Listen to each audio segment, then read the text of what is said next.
अस्सलाम वालेकुम student, hope so आप खैरियत से होंगे। और आज का जो हमारा नेक्स्ट लेक्चर है वो है चैप्टर 15 के शार्ट क्वेश्चंस का। तो फर्स्ट क्वेश्चन जो हमारे पास है वो है what is the role of potassium in growth of plant. Growth of plant में पोटाशियम का क्या रोल होता है उसको हम डिस्कस करेंगे कि पोटाशियम कौन कौन सा जो है वो किरदार अदा करती है प्लांट्स के लिए। तो उसके साथ ही हम फास्फेटिक फर्टिलाइज़र को भी डिस्कस करेंगे, लेकिन हम पहले पोटाशियम फर्टिलाइज़र जो है उनको डिस्कस करते हैं कि वो क्या क्या काम करते हैं। स्टार्च बनाते हैं, स्टार्च की फार्मेशन में मदद देते हैं, sugar fibrous material of plant जो है, और रेजिस्टेंस करते हैं किस में, जो कि डिजीज़ फैलाने वाले अनासर होते हैं फसलों के अंदर, पौधों के अंदर, उनके लिए। और उसके साथ साथ ये रूट की डेवलपमेंट के लिए बहुत ज़्यादा हेल्पफुल साबित होते हैं। और इसके साथ साथ ripening of seed, fruits and cereals जो आपके पास है उनके लिए इस्तेमाल इनको किया जाता है। और ख़ास तौर पे टोबैको, कॉफ़ी, पोटैटो और उसके साथ साथ कॉर्न के लिए हम इसको इस्तेमाल कर सकते हैं। अब इससे नेक्स्ट हमारे पास जो है वो दूसरा क्वेश्चन है कि व्हाट आर फास्फेटिक फर्टिलाइज़र, और फास्फेटिक फर्टिलाइज़र कौन से होते हैं उनको हम एक्सप्लेन करेंगे यहाँ पे। तो उनका ये भी कह सकता है कि give to formulas of phosphatic fertiliser के दो उनके फार्मूलाज दें। तो हम फास्फेटिक फर्टिलाइज़र को पहले डिस्कस करेंगे कि fertiliser provide phosphorus to the plant और साइल, उनको हम कहते हैं फास्फेटिक फर्टिलाइज़र्स। और इनकी डिफरेंट कंपोजिशन होती है और उस डिफरेंट डिकम्पोजिशन की वजह से उनकी डिफरेंट सॉल्युबिलिटीज़ होती हैं। और इम्पॉर्टेंस इनकी ये है कि ये एक्सलरेट करते हैं सीड और उसके साथ साथ फ्रूट की फार्मेशन को, और उसके साथ साथ ये डिज़ीज़ को रेजिस्टेंस करते हैं।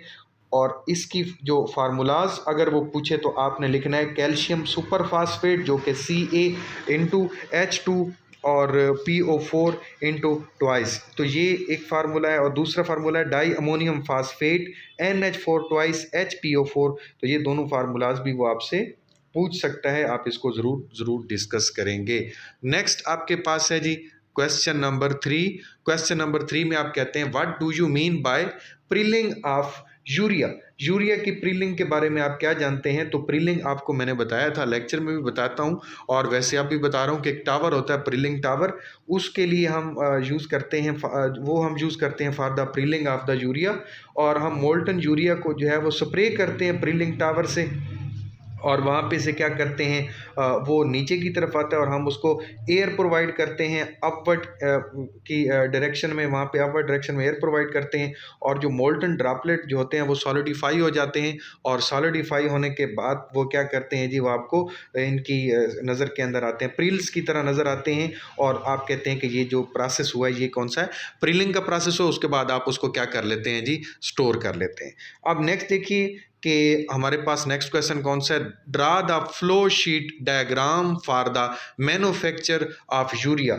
यूरिया की मैन्युफैक्चरिंग के लिए आप फ्लो शीट डायग्राम बनाएंगे। तो इसका आंसर मैं अब फ्लो शीट डायग्राम बता नहीं सकता हूँ आपको, ये आपको बुक से देखना पड़ेगी, बुक पे बनी हुई है, उससे आपको फ्लो शीट डायग्राम जो है बना लेते हैं। ये मोस्टली क्वेश्चन आता है, इसको आपने अच्छे तरीके से करना है। नेक्स्ट आपके पास क्वेश्चन है जी, क्वेश्चन नंबर जो है वो 5 होगा।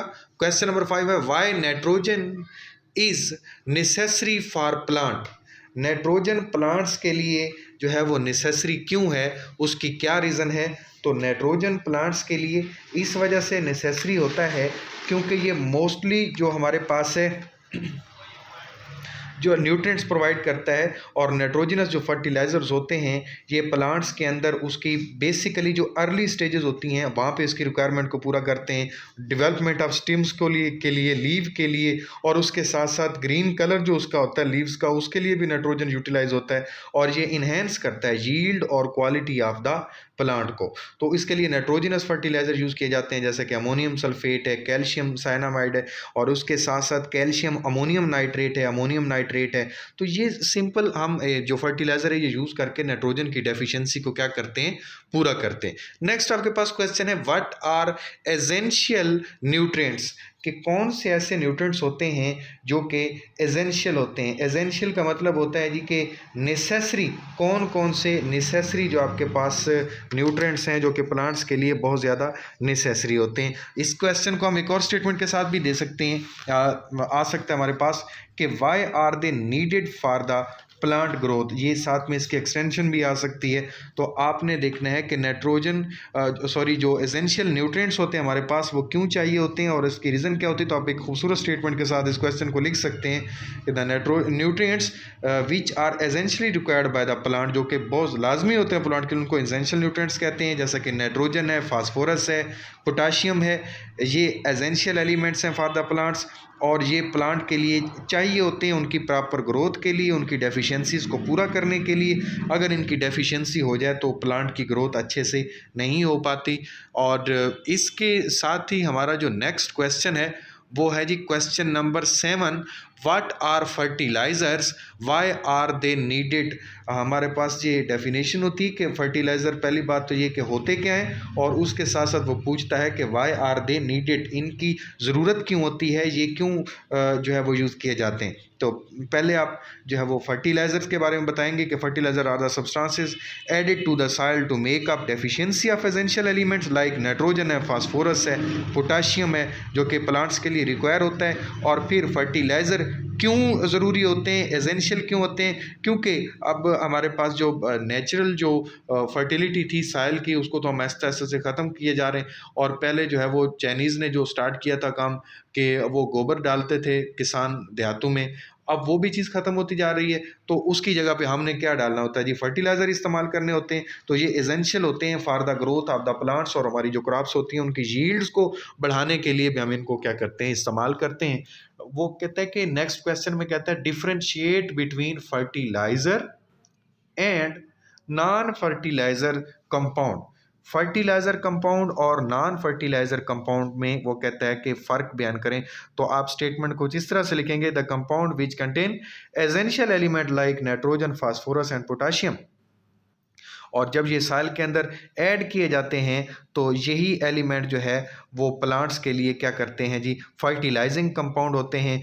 अगर ये चीज़ें हों उनके अंदर तो उनको फर्टिलाइज़र कंपाउंड कहते हैं। अगर ये चीज़ें ना हों, इनके अलावा हो जो कि नाइट्रोजन को, फास्फोरस को, पोटाशियम को सॉइल में ना लेके जाएं, तो उनको हम नॉन फर्टिलाइज़र कहते हैं। जैसे कि आपके पास नाइट्रिक एसिड होता है और यूरिया जो आपके पास है वो फर्टिलाइजिंग की एग्जाम्पल है। तो आप इनको अच्छे तरीके से यूँ डिफ्रेंशिएट भी कर सकते हैं, वहाँ पे दे सकते हैं जी। नेक्स्ट आपके पास क्वेश्चन है क्वेश्चन नंबर 9, और क्वेश्चन नंबर 9 में आप कहते हैं कि what are micro and macro nutrients. Mean कि आपने माइक्रो कहते हैं छोटे और मैक्रो कहते हैं बड़े जो न्यूट्रिएंट्स हैं प्लांट्स के लिए या क्रॉप्स के लिए। तो पहले हम माइक्रो को डिस्कस करते हैं। माइक्रो क्या होते हैं कि जो कि स्मॉल क्वांटिटी के अंदर चाहिए होते हैं प्लांट्स के लिए या क्रॉप्स के लिए। जैसे कि आपके पास बोरॉन है, कॉपर है, आयरन है, जिंक है, मैंगनीज़ है, मोलिब्डेनम है, और उसके साथ साथ जो है वो क्लोरीन है। ये बहुत कम मिकदार में चाहिए होते हैं। एटलीस्ट इसकी जो मिकदार चाहिए होती है वो 6 ग्राम से 200 ग्राम होती है, जो कि पर जो है वो एकड़ जिसको कहते हो आप, वो उसके लिए चाहिए होती है। तो वो हमारे पास होते हैं जी माइक्रो न्यूट्रिएंट। अब उसके बाद हैं जी मैक्रो न्यूट्रिएंट। मैक्रो मतलब बड़ा। मैक्रो न्यूट्रिएंट जो होते हैं वो ज़्यादा मिकदार में जो है वो चाहिए होते हैं। जैसा कि मैं अभी बता रहा था आपको नाइट्रोजन के बारे में, फास्फोरस के बारे में, पोटाशियम जो कि एसेंशियल होते हैं, कैल्शियम इनके साथ है, सल्फ़र भी इनके साथ है, कार्बन भी है। तो इनको हम जनरली जो है वो मैक्रो न्यूट्रिएंट कहते हैं, क्योंकि ये ज़्यादा मिकदार में चाहिए होते हैं। मीन कि इनकी चाहिए होती है लगभग अमाउंट 5 किलोग्राम से 200 जो आपके पास है किलोग्राम पर एकड़ ये चाहिए होती है।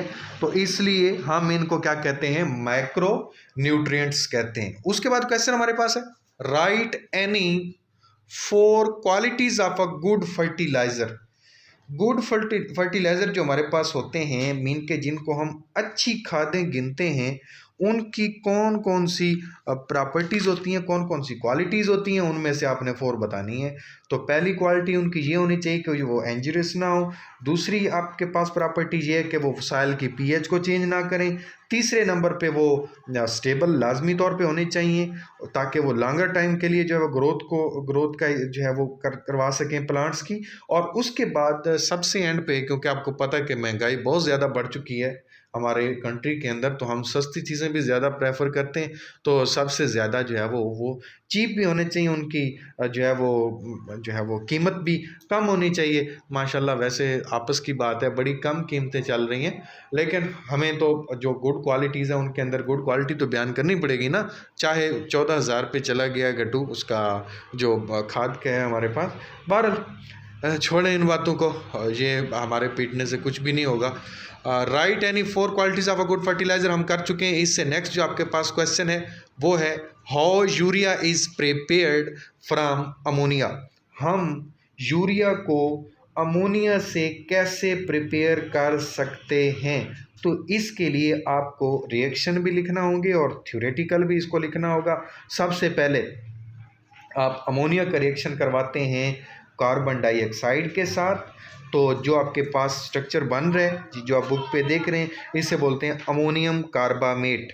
जब अमोनियम कार्बामेट बनता है तो फिर आप उसकी क्या करते हैं, डिहाइड्रेशन करते हैं, मीन कि उसमें से वाटर को निकालते हैं। जब आप उसमें से वाटर को निकालते हैं तो वो आपके पास अमोनिया बनता है और साथ में ही क्या बन जाता है, वहाँ पे वाटर बन जाता है। तो ये क्वेश्चन आपके पास क्वेश्चन नंबर 11 था। इसके बाद जो क्वेश्चन है question number 12, write the major steps involved in the synthesis of urea. के सिंथेसिस ऑफ यूरिया के अंदर कौन कौन से जो स्टेप्स हैं वो इन्वॉल्व होते हैं। तो आप सबसे पहले हेडिंग देंगे, जो कि आप लोग नहीं देते हो, और फिर मैं आपके नंबर भी काटता हूँ। और जो मेरे स्टूडेंट्स हैं और जो बाकी किसी टीचर के स्टूडेंट हैं या कहीं भी पढ़ रहे हैं, वो पाकिस्तान इंडिया जहाँ भी पढ़ रहे हैं, तो वो भी इसी तरीके से है कि वो उनके नंबर जो है वो ज़रूर कटते होंगे। हेडिंग जब तक आप नहीं देते, मेन पॉइंट्स को हाईलाइट नहीं करते, आपके नंबर कटेंगे। आपने पहले हेडिंग देनी है, फिर स्टेप 1 लिखना है प्रिपरेशन ऑफ हाइड्रोजन और कार्बन डाइऑक्साइड की प्रिपरेशन करनी है। फिर उसके बाद आपने प्रिपरेशन ऑफ अमोनिया करना है, ये दूसरा स्टेप है। तीसरा स्टेप है आपके पास प्रिपरेशन ऑफ अमोनियम कार्बामेट। चौथा स्टेप है प्रिपरेशन ऑफ द यूरिया। और पांचवा स्टेप है कंसंट्रेशन ऑफ यूरिया, कि आप उसको कंसंट्रेटेड कैसे करते हो। और एंड पे जाके अभी जो मैं आपको प्रीलिंग का वो प्रीलिंग टावर वाला प्रोसेस बता रहा था कि प्रीलिंग ऑफ यूरिया आप कैसे करते हो, तो एंड पे जाके आप प्रीलिंग को डिस्कस करते हो। तो इस तरीक़ा से ये आपके सारे स्टेप्स जो है वो क्या होते हैं जी, कंप्लीट हो जाते हैं और आपके पास यूरिया प्रिपेयर हो जाता है। तो ये सारे स्टेप्स आपको लिखना पड़ेंगे, तभी जाके आपकी जो है वो कंप्लीट होगा क्वेश्चन। क्वेश्चन नंबर 13 है जी आज का हमारे पास, why ammonium nitrate is not added to the crop of paddy rice. ये चावल की फसल के लिए अमोनियम नाइट्राइट को क्यों नहीं हम इस्तेमाल करते। तो इसमें कोई शक नहीं कि अमोनियम नाइट्रेट बहुत ही अच्छा फर्टिलाइज़र है। हम बहुत सारी फसलों के लिए, बहुत सारी क्रॉप्स के लिए इसको इस्तेमाल करते हैं, लेकिन हम इसको जो है वो पैडी राइस के लिए इस्तेमाल नहीं करते, क्योंकि अब आप यहाँ पे इसकी स्टेटमेंट लिखेंगे, because the microbial bacteria is flooded field decompose it to nitrogen gas. तो मैक्रोबियल जो बैक्टीरिया होते हैं जो कि वहाँ पे फील्ड के अंदर मौजूद होते हैं, वो इसको जो है वो एटमॉस्फेयर के अंदर नाइट्रोजन गैस के तौर पे उसको डिकम्पोज कर देते हैं। लिहाजा उसका फ़ायदा शायदा कोई नहीं होता, जिसकी वजह से हम उसे इस्तेमाल ही नहीं करते कि इतनी महंगी खाद लें और उसका कोई असर भी ना हो। तो हम इस वजह से इस चीज़ से थोड़ा सा कतराते हैं, हम इसको इस्तेमाल नहीं करते।